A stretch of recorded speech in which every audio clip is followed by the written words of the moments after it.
آپ اس دور کے اخبارات اٹھا کر دیکھیں، آپ حیران رہ جائیں گے. آپ امریکی وزرائے خارجہ کے وہ بیانات، امریکی صدور کے وہ بیانات اٹھا کر دیکھیں جو افغانیوں سے متعلق تھے. آپ یقین نہیں کر پائیں گے کہ یہ امریکی بیانیہ ہے افغانیوں کے لیے. تو پھر ہم دیکھتے ہیں کہ سب کچھ ایک دم سے بدل گیا. لیکن اس تبدیلی کے پیچھے کیا تھا؟ اب میں آپ کو ایک اور فلسفے کی طرف متوجہ کرنا چاہتا ہوں. Clash of civilisations. اس کتاب میں جو بنیادی بات کی گئی ہے، ایسی بات جو ہم سے متعلق ہے، جو مجھ سے آپ سے تعلق رکھتی ہے، کیونکہ ہم مسلمان ہیں. ہم سے تعلق رکھنے والی بات پر غور کرتے ہیں.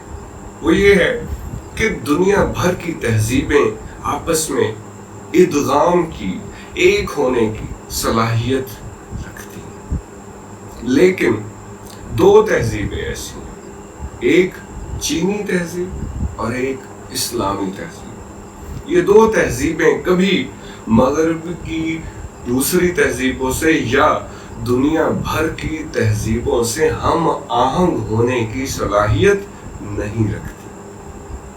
اس بات کے بعد آپ غور کیجئے کہ دنیا بھر میں مسلمانوں کے حوالے سے امریکہ کی اسٹریٹجی بدل گئی، چین کے حوالے سے بدل گئی.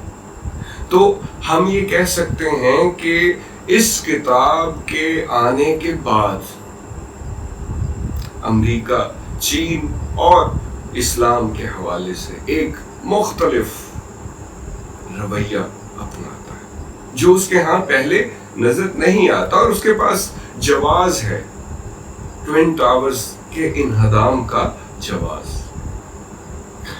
وہ جواز صحیح ہے یا غلط ہے، ظاہر ہم اس طرف نہیں جا رہے. دیکھیے، یہاں ہمارا بنیادی کنسرن اس بات سے ہے کہ ہماری زندگیوں کو فلسفہ کس طرح متاثر کر رہا ہے. تو اسی بات کی وضاحت میں آپ کو اس کتاب کی مثال دے رہا ہوں، کلیش آف سیویلائزیشنز کی. ویسے تو ایک بڑی دلچسپ کتاب ہے جو یہیں کے یعنی پاکستان سے تعلق رکھنے والے ایک امریکی دانشور ہیں، طارق علی. ان کی کتاب ہے کلیش آف فنڈامنٹلزمز. وہ کتاب بھی پڑھنے سے تعلق رکھتی ہے. اس کتاب کے سر ورق پر موجود جارج بش کی، امریکی صدر کی تصویر آپ دیکھ رہے ہیں. اسے دیکھ کر آپ اندازہ لگا سکتے ہیں کہ اس میں بنیادی جو آرگیومنٹ ہے، استدلال ہے، وہ کیا ہوگا. تو بہرحال یہ ایک ضمنی طور پر مجھے کتاب یاد آ گئی، سوچا کہ اس پر بھی بات ہوتی ہے. تو اب ہم اسی سوال کی طرف واپس آتے ہیں. وہ سوال کیا تھا کہ بھئی ہماری زندگیوں سے فلسفہ اور بالخصوص مغربی فلسفہ کیا تعلق رکھتا ہے. دیکھیے، ابھی تک میں نے آپ کو دو مثالیں دی. پہلی مثال تھی کارل مارکس کی، کہ کس طرح مارکس کے فلسفے نے بالشوک انقلاب کو جنم دیا. اس کے بعد ہم نے افغان وار میں امریکہ کی شرکت کو موضوع بنایا، اور میں نے یہ سمجھانے کی کوشش کی کہ امریکہ جب افغانیوں کو اپنا دشمن سمجھتا ہے، اس سمجھ کے پیچھے ایک غیر معمولی جواز ضرور ہے. میں یہ وضاحت کرتا چلوں کہ وہ حق بجانب ہے کہ اگر 9/11 امریکہ میں القاعدہ ہی نے کیا تھا تو اس کے پاس پورا جواز ہے افغانستان میں ہونے والی کارروائیوں کا. لیکن آپ یہ دیکھیے کہ یہ کارروائیاں کب شروع ہوئیں.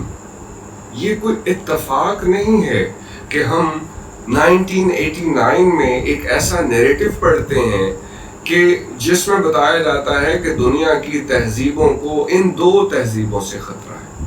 اور پھر آج آپ کو معلوم ہی ہوگا کہ جب پاکستان امریکہ کی طرف زیادہ جھکاؤ رکھتا ہے تو چائنا کا کنسرن کیوں بڑھ جاتا ہے، چائنا کے تحفظات کیوں پیدا ہو جاتے ہیں.